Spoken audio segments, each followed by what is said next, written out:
Those of you that are in a relationship, please, it is very, very important for you and your partner to go and do a HIV test. The story about to hear from this lady is going to make some of you think about your life. This is her story. Hi, I'm Patience Dauda Ayako, and I'm about to share my story, how I discovered I'm HIV positive, and how life has been unfair to me. This is my story. Even while they were taking my blood for test, I was like, why are you taking my blood? He said I should just calm down. And at the end of the day, the person just came, no counseling, nothing.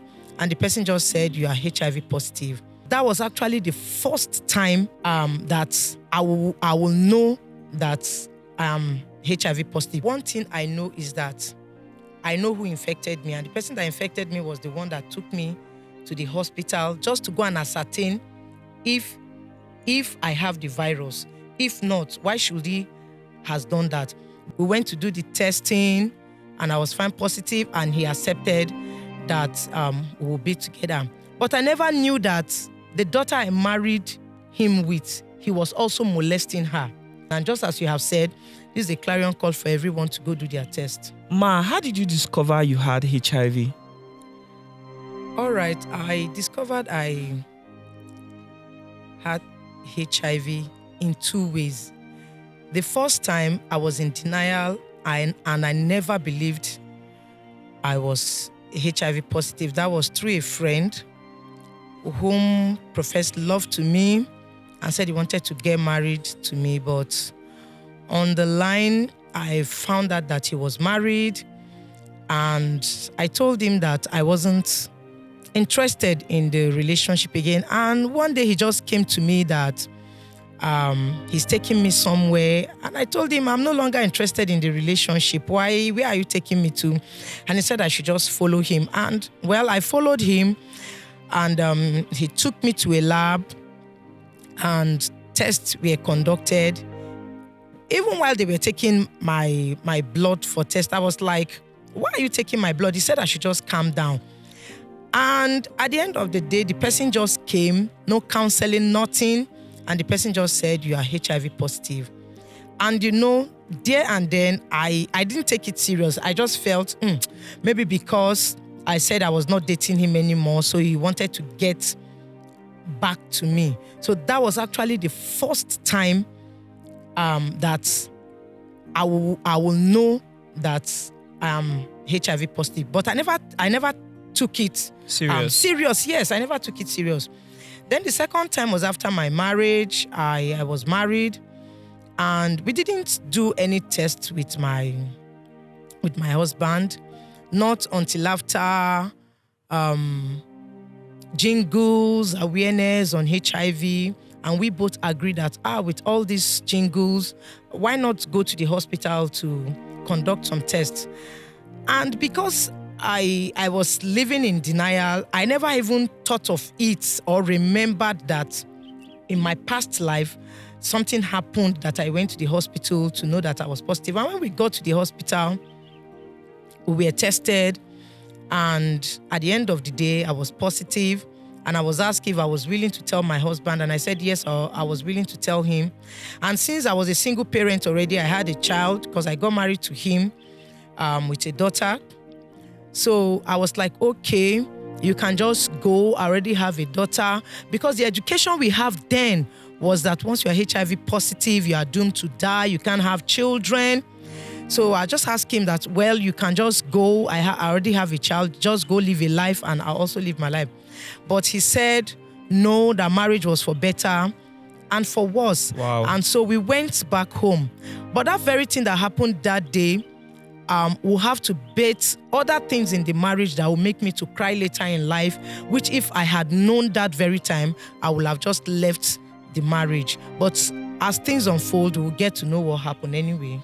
Wow. Okay, so the first time you received a test result about your HIV status, how many years was it before you went for another test?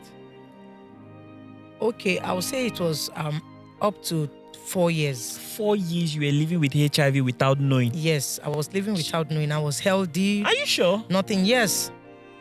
Oh my goodness. I think everybody right now needs to go check their status.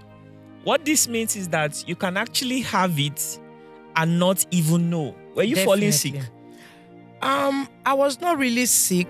I was not sick, even though time to time I get ill, but I was not ill because the reason why I would know I was not down was that as at the time I and my husband we go have the test, and I was aware now that I was HIV positive and started my drugs. When I went to heart for the counseling and everything, my CD4 cells were very high.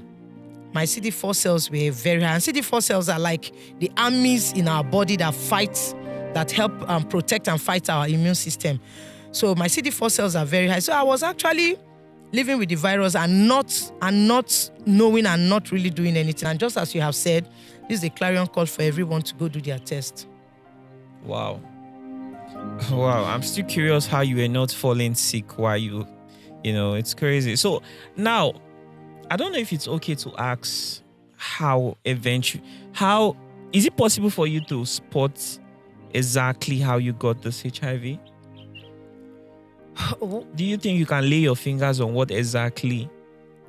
I can't lay my finger exactly, but one thing I know is that I know who infected me, and the person that infected me was the one that took me to the hospital just to go and ascertain if I have the virus.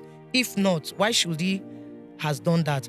But I know also that as at that time, I had so many relationships that packed off. So I believe that it will have come from any of those relationships, but I am more curious because of that person that took me to go and do that test. So I strongly believe, and having met that person in one of my clinic also, having met that person also collecting drugs, made me to also understand that person was the person that actually infected me. Are you a medical person? No, I'm not a medical person. Okay, because it's one of our clinics. Yes, one of the clinics that we source for drugs. Oh, okay. Yes, that's what I mean. When I say it means that I am agreeing that I am HIV positive. So we have so many clinics. So I say one of our clinics. Okay, that you go to buy those. No, we don't buy. We don't buy. The drugs are free. Okay. Yes, the drugs are free. You go pick them up. Yes. Okay, so I'd like you to tell us about your past life in a way that you can educate people watching you, especially young people. What are some of those mistakes you made that you wouldn't want people to make? Well, I can't talk about that without going back memory lane. I grew up in a very loving family. I was pampered, being the fourth child and the only girl in the family. I was pampered and loved by both parents, and even my siblings adored me. But the tragedy of my life struck when we lost my mom, when she went to get provisions for my elder brother who was to go back to school. And my mom died in that ghastly motor accident. And my dad, being a soldier then, could not continue at the barracks. So we had to go back to the village. So I was doing well in the village, doing very well. I was already the acting head girl of my school. When we went visiting my auntie, my only surviving auntie, and I got to meet a guy, and that guy happened to also come from Jos. He was schooling in Barking Ladi Polytechnic, then way back. So, I got somebody that is coming from where I had lived. So we got talking, and I got to like him anyway.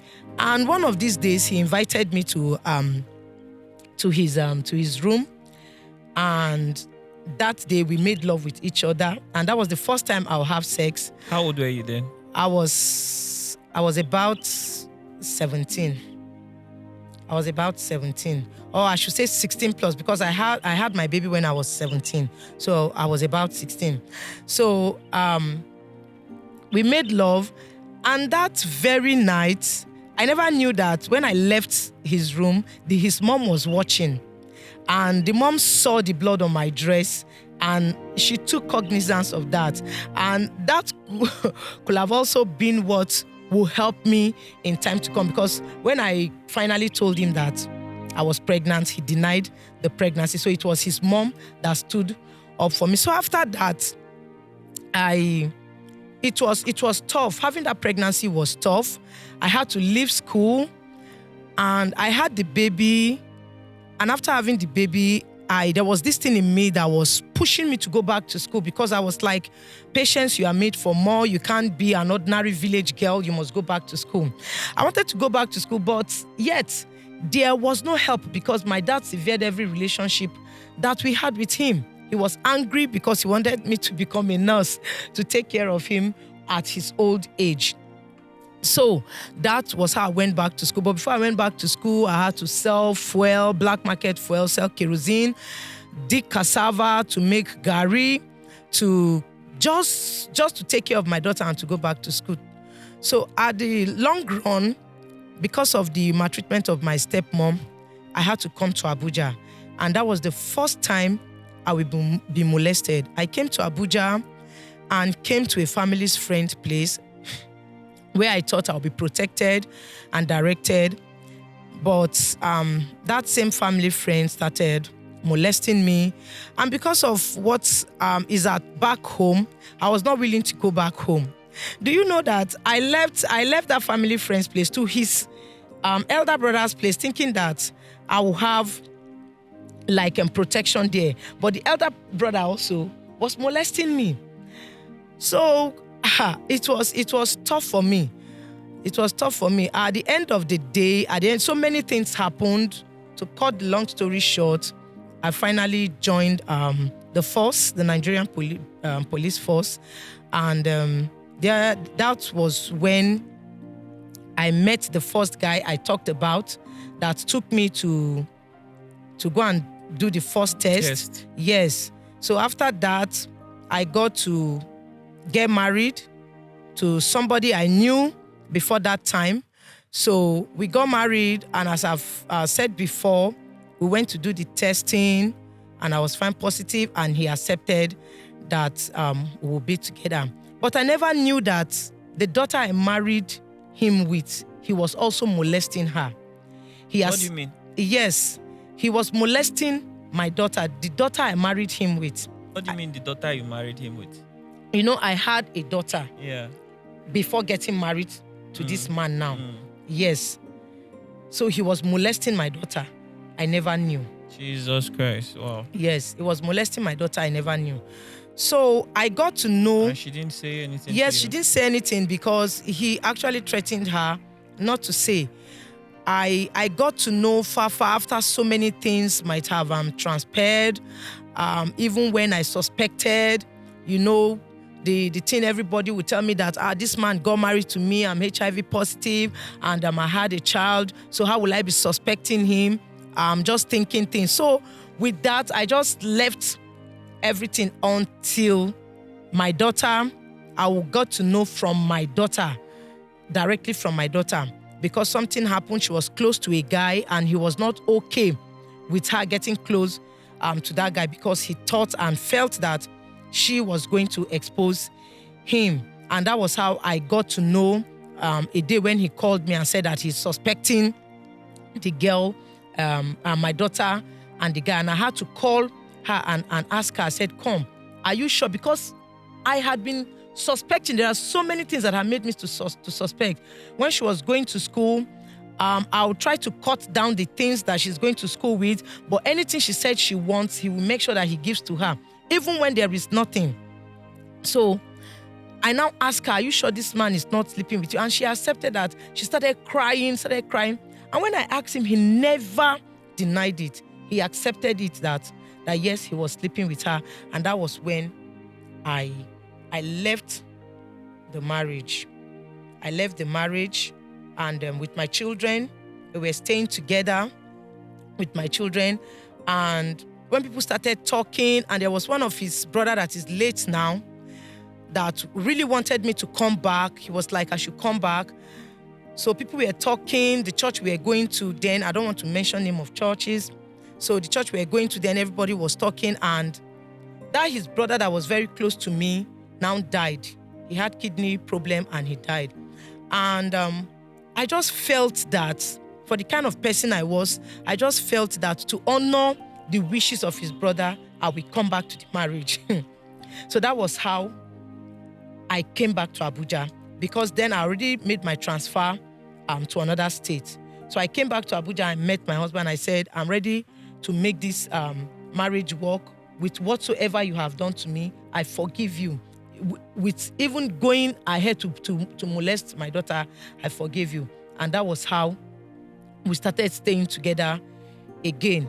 We started staying together as husband and wife.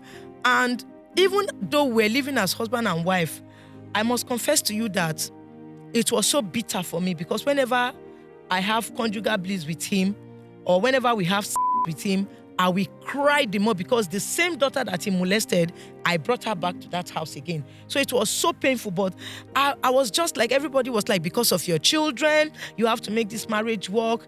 And for me too, I was feeling, I have to make the marriage work. I don't want to hear, I already know my status and all these things. So let me just stay. And that was how I stayed. Sometimes in 2018, when I came back, he was transferred, because he himself is a uniform personnel. I want to ask something. I'm just curious. You know, when you went to do test with your husband and you said that you don't want to continue the marriage because you felt it wasn't necessary anymore since you had HIV and he did not have HIV. At that point, was he already doing anything with your daughter? Because he insisted that it's for better or worse. Well, at that point, I will not. Okay, we did a test 2006. I will not know at the point he started. Okay. But he started molesting her, I think that 2006, because I will come to know through her. It was even before I had his first child, and I had his first child in 2007. Yes. Just wow. So he has been sleeping with you, but he did not have the virus. Yes. So it's possible to be doing something with someone and you won't still get it. Yes, it is very possible. It is very possible, but I don't want to go into that since I'm not a medical personnel. But I eventually started taking drugs, so my viral load was suppressed. And even as at the time... No, before you even started taking drugs. Before I started taking drugs... You were already... Yes. 4 years. Yes. We were meeting and... For 4 years. No, you are taking us back. Remember, I got married to him 2005. Then we conducted the test with him 2006. Oh, that's just a year. Yes, that's just But before a year. you got married, you were meeting him. Yes. Okay. Sorry, I'm not trying to confuse you. I was just curious about something. Yes, I understand. Okay. Oh, wow. Wow, that's really sad to think that somebody you call your own and you felt you were safe and your daughter was safe was, she was going... And in 2016, because I started taking drugs 2006, so in 2016, I actually wrote a book to eulogize him. That is The Journey So Far. I never knew that anything was going on between him and my daughter. And as at the time I would come and understand that something was going on, I could not publish that book anymore. I could not publish the book because I was pained. So it was after that, after understanding about the molestation, that I left, as I have said, and I finally came back. So I came back and he was transferred. And at the end of the day, he worked the transfer, but it could not come back. He could not come back to Abuja. And it was time for me to celebrate my birthday in 2018, my 40th birthday. And I felt that I should celebrate the birthday in a big way because I lost my mom at age 36. But he was not forthcoming. He was no longer coming home. I never knew what was the problem. We agreed as married that he should be coming fortnightly, which is 2 weeks. But all of a sudden, he starts staying back. He will make like 6 weeks without coming home. And when I discovered that, I spoke to my pastor's wife and he said, And she said, then I should be going to see him. But the funny thing was that I will go to him, we'll have when I'm coming back home, he will not drop any money for the upkeep of the family. And that was my concern because he was not taking care of the family. So he was okay staying away so that, when you are not in the face of everything, he will definitely not drop something. So the birthday went on and he did not show up. But before the birthday, there was a day I was cooking in the kitchen and there is this, what is it called now, that came to my mind. And that thing is always in me. Once something comes to me, Intuition, good. That's the word, intuition. I have this intuition, and once it is in my mind, it means that thing has happened or close to happen. So I went to him and I asked him, I said, I keep on seeing a pregnant lady. Have you pregnanted anybody?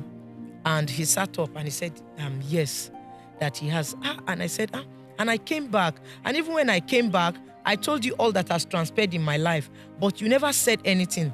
So I just cried that day. And I said, well, let us continue. There is no problem. But after that birthday, he didn't come. And after I posted pictures on Facebook, he now went to my pastor and told our pastor that he saw men on my Facebook and this. So when the pastor called and we were discussing and I was like, what is wrong with this man? You did not come for the bed. Even my pastor was like, what you did was not right. You were the one that even supposed to arrange or make the preparation of this birthday. But you were nowhere to be found. And because of that annoyance, I now told my pastor, sir, he even has a child and I don't know. So why must he be saying men came to my birthday? And these men are my brothers, business associates, and my colleagues. So they now ask him, who has a child for you? And he said he cannot say until 2 weeks. So he was given 2 weeks. But the funny thing, after the 2 weeks, we got to know that the person that had that child for him was my next door neighbor, a girl I see to as my child and as a daughter to me. How old was she? The girl, I don't really know, but she'll be more than 20. She'll be more than 20. The girl I will always keep my children for, and if she's in lack, she can come to me. So I was sad and I entered into a deep depression.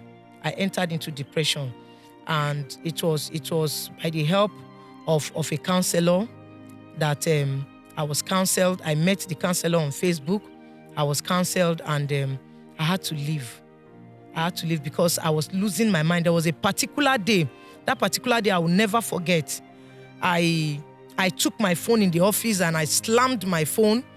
The phone got scattered. I took it again. I slammed it and I heard a voice. Patience, do you want to die just the way your mom and leave your children to suffer? So that was how far I went. But even in all this, as I have always said, I had not left God alone. I have not left God alone. Even in all things, I had believed that something is out there for me. And not until when I got this intuition to start the Empowered Girls for Christ Foundation. That was in 2015. So I started it. But when all this problem came, marriage problem, I had to stop because I was like judging myself. I was like, you are not good enough. You have lived as a single parent. You have lived as a single mother before coming to live like a single parent. And even at that, finally, as I left, my husband called me in court and for divorce. So I will always tell myself that you have lived as a single girl, then as a single parent, and now as a divorcee. So what do you want to tell these girls? But in the year 2020, the girls came back themselves. They came, knocked on my door, and they were like, Mommy, please, we want you to start. We enjoy how you teach us. So we started in the year 2020.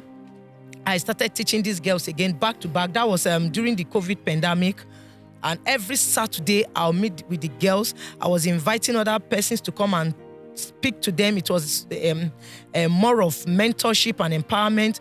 So, after all this, I was like, what will keep these girls? So we started empowering them with skills acquisition. And then we had 2 projects running. One of the projects was no skills, no job, because we believe that no matter how you go to school, if you don't have a skill, life will be difficult for you, especially in this part of the world. And we're also doing the monthly flow project where each girl comes and gets sanitary pads for free. Oh, that's impressive. Yes.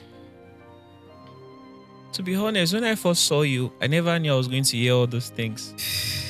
And the way you started speaking so courageously, you sound like somebody who is really strong, confident, bold. I did not have the slightest iota that all you just said was a part of your history, all you've been through, from becoming a young mother at the age of 17, 18, to facing series of disappointments in relationship, eventually getting married, and having to see your daughter go through what you also experienced, to so many other things I don't want to even mention. You're really strong. Thank you, sir. To be honest, I don't know what to say, my brothers and sisters. She caught me off guard. I was not in any way expecting everything she just revealed to us now. So how long have you been going about your foundation, preaching this gospel? Okay, just as I've said, I started in 2015, but officially we started 2020. So we are in our 5th year. Just last year in the month of June, we celebrated our 4th year anniversary.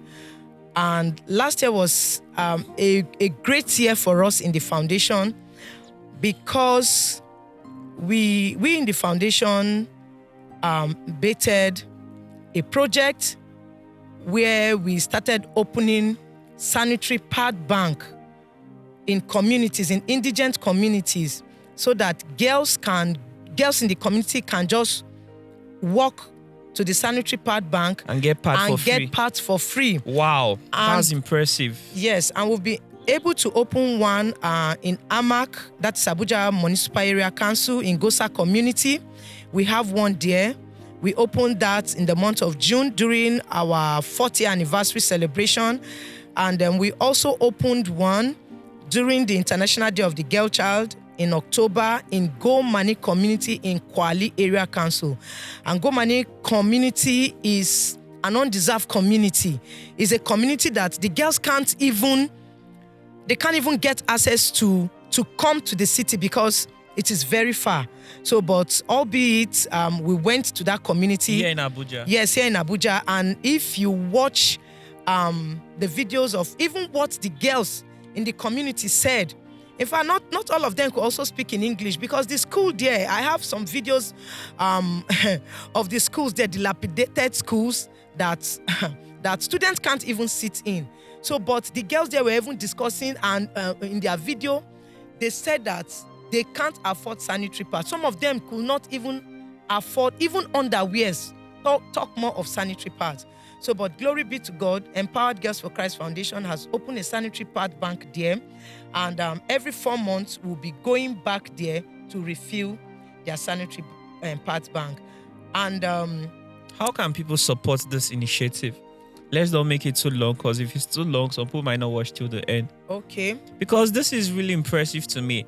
I've been to 26 states of Nigeria, and I can tell you that somehow I have actually met people living in similar conditions like this. There are actually girls who cannot even afford these things, honestly. You see, when people say that the economy is bad, it is not in the sense that some of you are not able to probably fuel your car or maybe pay for your house rent. It's that bad that some people cannot even afford sanitary pad of, do you understand, something essential that is supposed to be done just every month, right? Some people can't afford it. Why some of you are worried about things that should be done daily? Some people cannot even afford something that should be done just once in a month. That is how bad it is. And to be honest, I should applaud this great idea. How can people support it? Okay, first of all, do you have a platform that people can reach out to? Yes, we have a platform. We have Empowered What's Girls for Christ. That's the name. Foundation. Yes. I am very sure that there's no name right now that is this name, except yours. We are registered. Empowered Girls for Christ Foundation. We have a page and we also have a group on Facebook. Very good. So I'm going to ask every well-meaning person watching this video right now, please let's support these people, and please be posting updates of what you are, your outreach and everything. We would love to see them, okay? And we want people to support what you guys are doing. Hopefully, if it's convenient, maybe we can travel together to pay to do one of these outreach together. Is that okay? Very okay. Okay. But you've asked that how can people help us? First of all, we are calling on the government. We are advocating to the government that if condoms can be given free of charge, sanitary pads should also be given free of charge to teenagers and to young women. Because as for condoms, men can decide not to have, but menstruation is an act of God, and each and every girl must have menstruation. So we are calling on the government, we are advocating that a policy should be made that sanitary pads should be given free. Then we are calling on also on organizations that could donate sanitary pads and underwears for these girls. You know, actually, I wrote something about this as one of the videos that I hope to make. Wow. And I'm even surprised that everything you said is exactly what I wrote. Wow. I can just go to my script right now and I'll show you exactly what you say. If condom can be given for free, because I worked in a hotel, and especially these female condoms, they give it out for free. Definitely. Then why can't they do the same for? Do you understand me? It's really something that people should look forward to. I feel like if I could speak to one of these House of Representative members, they could pass a bill, you understand, that will enable Nigerian girls to obtain it for free in any clinic. Do you understand me? At least that would really help. We actually met with Sanitary Kingibe. That was when we went to congratulate her for coming in as a senator in Abuja. But since then, we've not pushed it, even though she promised us that even if she could not do it in the entire country, she will see how she could advocate for it in Abuja. But we've not been able to push it anyway. But we visited her and we made our intentions made known to her. That's brilliant. God is going to help you. Amen. I'm really proud of everything you are using your life to do. Do you understand? It wasn't beautiful in the beginning, but seeing what you are doing right now, you are putting effort to ensure that people live better than you did. I hope that this video is going to help you to think and make better decisions. And I'm hoping that some of you have been able to learn some lessons. Kindly indicate it in the comment section so others will be able to grab from it, especially those with short attention span that cannot watch this video to the full length. Thank you so much, ma, once more for coming around to share this story. We really appreciate you. So we'll tag you to this very video so people can reach out to you, and hopefully more media platforms will give your story the publicity it deserves to create the necessary awareness that it needs to reach into the heart of the youth of this very generation. Thank you for having me, and I want to encourage everyone watching this video that there is hope for you. It doesn't matter how far you've gone, there is hope for you. The mercy of God is available. And I want to say, if I can come out of depression and enter into healing, then you can. And as I will always say, it doesn't matter how pressed you are, it doesn't matter how perplexed you are, it doesn't matter how persecuted you are, there is still hope for you. Thank you. All right, guys. Thank you so much for watching this very episode. I really appreciate it. Please make sure you subscribe and share this video to your friends and loved ones and to groups where teenagers are always interacting, okay?